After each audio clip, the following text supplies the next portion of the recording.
아침을 시작하는 슬기로운 방법. 오늘 내게 이런 뉴스, 노영희의 출발 새 아침. 한국영화 100주년의 해 선물 같은 소식이 들어왔죠. 봉준호 감독의 영화 기생충이 92회 아카데미 국제극영화상 예비후보에 올랐다는 소식입니다. 수상 여부를 떠나서요, 아카데미 공식 후보작 이런 타이틀로 충분히 영광이다 이런 평가를 받고 있죠. 윤성훈 영화평론가 모시고 자세한 이야기 나눠보도록 하겠습니다. 평론가님 안녕하세요. 안녕하십니까. 소녀같이 러블리하게 말씀하시는데, 자, 네. 우리 이제 기생충에 대해서 한번 얘기를 해볼까요? 한국 영화 대표 출품작 기생충 있잖아요. 네. 이제 오스카 관문 앞에 섰는데, 네. 최우수 외국어 영화상 후보, 이게 이름이 국제극영화상이라고 네. 바뀌었다고 하더라고요. 네, 그렇습니다. 어떤 의미가 있습니까? 네, 지금 이제 예비 후보는 10편을 이제 발표를 하는데요. 네. 모든 그 부문의 예비 후보를 발표하는 것은 아니고 이제 몇 가지 부문의 예비 후보를 발표하는데, 지금 10편 중에 한 편이고 나중에 최종 후보는 1월 13일에 발표 예정인데요. 5편으로 이제 추계하게 됩니다. 아카데미 92년 역사상 최초로 아직 예비 후보 단계인데, 네. 그조차도 거의 오른 적이 없었는데, 버닝이 작년에 이제 예비 후보에는 올랐었어요. 네. 근데 이제 이번에는 최초로 후보에 오르지 않을까라는 그런 기대가 됩니다. 그러니까 방금 들어온 속보, 이 네. 최우수 외국어 영화상 후보, 국제극 영화상 예비 후보, 이게 사실은 상당히 의미가 있는 거다 이렇게 지금 말씀을 해주고 네. 계십니다. 네네. 그럼 내년 1월하고 2월에 열리는 미국 양대 시상식이 골든글로브하고 아카데미 영화제이잖아요. 네. 두 영화제 수상 가능성 일단 한번 여쭤보고 싶어요. 네, 일단은 지금 골든글로브에서는 최우수 외국어 영화상, 각본상, 감독상 후보에 올랐는데 역시 처음 있는 일이고요. 와, 대단하네요. 네, 아카데미에서도 무난하게 사실 국제 극영화상에는 후보로 오를 것으로 예상이 되고, 오늘 이제 발표된 10편 중에서 제가 이제 칸에서 본 작품들이 꽤 많이 있더라고요. 네. 아마 칸에 출품됐었던 작품들 위주로 또 이제 5편으로 추려지지 않을까 싶은데요. 네. 사실 이 중에서 이제 페인 앤 글로리라는 페드로 알모도바르 감독, 아주 유명한 감독이죠. 이런 작품들과 이제 좀 경쟁을 할 것으로 보이는데, 이제 수상 가능성이 높지 않을까. 네. 그렇게 보입니다. 긍정적으로 말씀해 주시면 네. 갑자기 막 가슴이 설렙니다. 그런데 사실 이 기생충은 그 시카고에서도 사관왕을 했고요. 좀 전에 그 샌프란시스코 베이 지역 영화 비평가 협회 여기서도 또 상을 3개나 받았더라고요. 네, 그렇습니다. 이제 두 영화제에서는 아직 이제 후보작이지만 이제 비평가 협회 상들이 많이 있습니다. 이제 미국이 워낙 지역이 넓고 지역마다 이제 비평가들의 어떤 성향도 좀 다르기 그렇죠. 때문에 네, 그런데 그 중에서도 이제 말씀해주신 시상식 중에서도 시카고 비평가 협회 시상식은 그 4대 비평가 협회상으로 이제 꼽힙니다. 뉴욕 비평가 협회, 전미 비평가 위원회, LA 비평가 협회 이런 식으로 이제 그 북미 4대 비평가 협회상 중에 하나인데요. 네. 작년에는 이제 로마라는 작품이 또 작품상과 감독상을 받았었는데, 대중성보다는 예술성 높은 그런 작품들의 시상을 하는 곳으로 좀 알려져 있습니다. 네. 그래서 기생충이 영화 전문가들에게 올해 가장 주목받는 작품 중 하나라는 것을 다시 한번 이제 입증했고, 아카데미에서도 다른 부분들까지도 후보에 오를 가능성이 충분하다라는 것을 또 말해주고 있습니다. 그렇군요. 네. 이제 이렇게 되면 우리 봉준호 감독이 마틴 스콜세지, 쿠엔틴 타란티노 이런 거장들하고 사실 좀 어깨를 나란히 한다 이렇게 생각해도 되는 것 같은데 어떠세요? 지금 세대들한테는 사실 어떻게 보면은 마틴 스콜세지 감독보다도 봉준호 그렇죠. 감독이 더 유명할 수도 있을 것 같아요. 우리는 좀 아는데 네, 젊은이들은 모를 수 있다. 아무래도 20, 30대들에게는, 왜냐하면 저도 이제 그 외국에 나가서 또 이제 국내에 들어온 외국인들한테 물어봤을 때 봉준호 감독의 영화를 보고 한국 문화를 배우기 위해서, 영화를 배우기 위해서 한국에 왔다라는 사람들도 많이 봤었고, 그리고 이제 외국의 그 시네마테크를 방문하면은 항상 이제 한국에서 왔다 그러면 봉준호 감독의 이름을 이야기하더라고요. 무슨 영화를 봤다고. 네.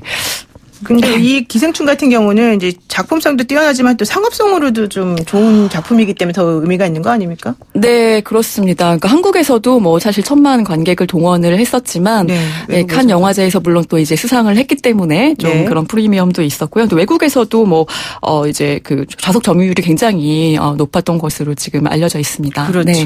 근데 이제 아카데미 시상식에 우리 영화가 후보로 이름을 올린 게 처음이 아니다. 이게 원래 봉준호 감독 옥자. 아, 네. 예, 옥자가 90회 아카데미 시상식에서 시각 효과 부문 예비 후보에 원래 올랐었고 아까 좀 전에 이제 우리 말씀하신 이창동 감독 버닝 이게 90일에 예비 후보에 이제 오르지 않았습니까? 네. 근데 옥자나 버닝 때하고 좀 분위기 다르다 이렇게 느끼시는 뭐 근거가 있어요? 네, 훨씬 세죠, 사실. 네. 버닝 같은 경우에는 지금 이제 골든글로브 후보에는 오르지 못했었던 작품이고, 예비 후보라는 거는, 좀 이렇게, 지금 오늘 우리 낭보라고 이제 전해드리면서 말씀드리기 좀 그렇지만은, 그렇게 큰 의미까지는 없습니다. 사실 이제 후보에, 최종 후보에 그래도 올라야, 최종 후보에 올랐다라 노민이라는 게 이제 붙는 건데. 다섯, 네. 말하는 거죠. 그렇죠. 그러니까 버닝 같은 경우도 참 외국에서 많은 비평가 협회들에서 상도 많이 받았고, 좋은 평가를 받았는데 조금 그 대중성 면에 있어서는 아무래도 기생충보다는 좀 떨어지는 부분이 있었고요. 두 작품 다 이제 칸에서 상영됐었던 작품인데 뭐 이제 제가 두 번 다 그 현장에 있었기 때문에 말씀을 드리지만 버닝은 어떤 거장 감독에 대한 약간 그 찬사랄까요? 그런 마음속에서 우러나오는 그런 거였다면 기생충의 반응은 온도가 굉장히 뜨거웠던 열기가 아주 뜨거웠던 그런 반응을 보였습니다. 근데 사실 저는 뭐 영화를 잘 모르긴 하는데 지금 이제 외국에서 호평을 받는 뭐 옥자, 뭐 버닝, 뭐 혹은 이제 이런 기생충 같은 영화들이 뭐 그냥 따뜻하고 긍정적 이런 것보다는 뭔가 좀 이렇게 아픈 가슴 아픈 좀 이런 느낌을 주는 작품들이 좀 많은 것 같아요. 이게 왜 그러죠? 아무래도 이제 현실을 얼만큼 반영하고 있는가 하는 부분인데요. 그 어떤 판타지로 그리기보다는 그 현실의 아픔이나 고통이나 그리고 또 약자들, 사회적인 약자들의 모습을 잘 그려주고 있는 작품들이 아무래도 이제 이런 뭐 영화제나 시상식에서는 더 각광을 받지 않나 그런 생각이 듭니다. 그렇군요. 네. 그러면은 지금 그 작품상, 감독상 그리고 각본상 이제 세 가지 부문에서 유력한 후보를 지금 거론이 되고 있는 건데, 이 세 개 다 탈 수 있을까요? 글쎄요, 그거는 이제 그 아카데미 회원들의 그 성향에 따라 달라지겠지만은 뭐 그 모든 상 주는 사람들 마음이 다 똑같을 텐데 너무 한 작품에 몰아주지는 않기 때문에 아무리 훌륭한 작품도 특히나 또 이제 외국어로 된 작품에는 그렇기 때문에 뭐 저는 그래도 제일 큰 상 탔으면 좋겠다라는 바람은 있습니다. 네. 제일 큰 상은 뭡니까?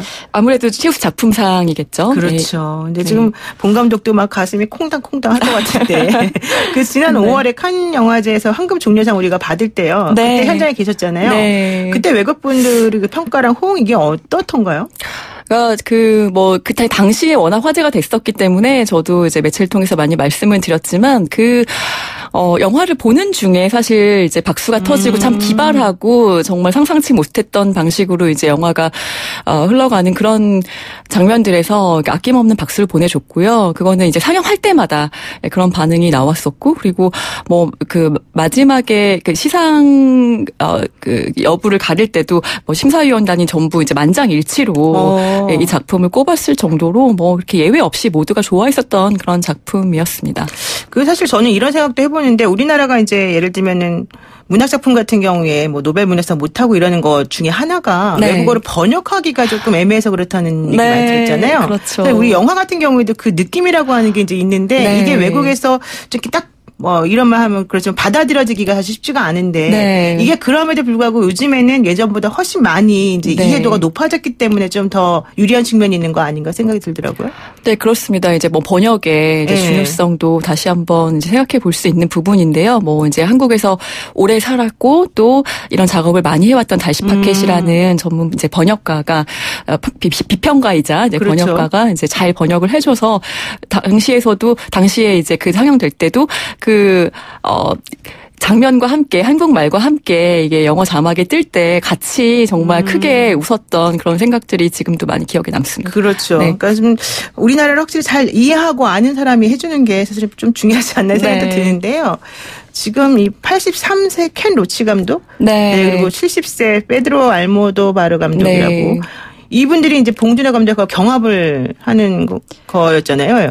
올해요. 칸 영화제에서. 근데 이렇게 되면 이제 봉 감독은 상당히 젊은 사람이지 않습니까? 네, 그렇습니다.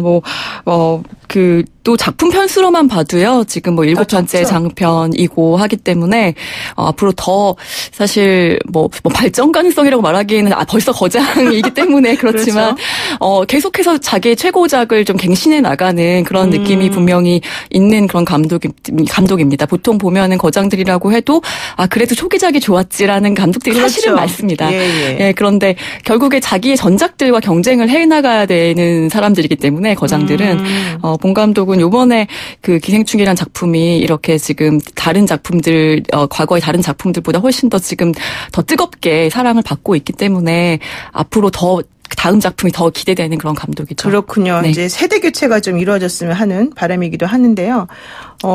짧게 하나만 짚고 갈게요. 네. 기생충 말고. 네. 호흡이라고 하는 또 이제 이 영화가 있는데 네. 여주인공 윤지혜 씨가 폭로한 내용이 또 조금 화제가 되고 있는 것 같아요. 네, 그렇습니다. 이게 무슨 내용이죠? 지금 사실은 호흡이 이번 주에 개봉을 앞두고 있는 그런 작품인데, 네. 그 개봉 직전에 사실은 이제 터트린 내용이 그렇죠. 이제 촬영 당시에 굉장히 이제 힘들었었다. 그 열악한 환경이나 이런 것들이 독립영화라서라기보다도 안전상의 문제가 좀 확보되지 않았었고, 막 계속 주행 중인 차에서 내려야 되는 그런 상황이 발생한다든가, 그리고 로케이션 허가를 미리 받지 않아서. 그렇죠. 위험하게. 이렇게 막 도망가는 사건이 벌어지고 이런 아주 자극적인 표현을 썼습니다. 불행 포르노 그 자체였다라는.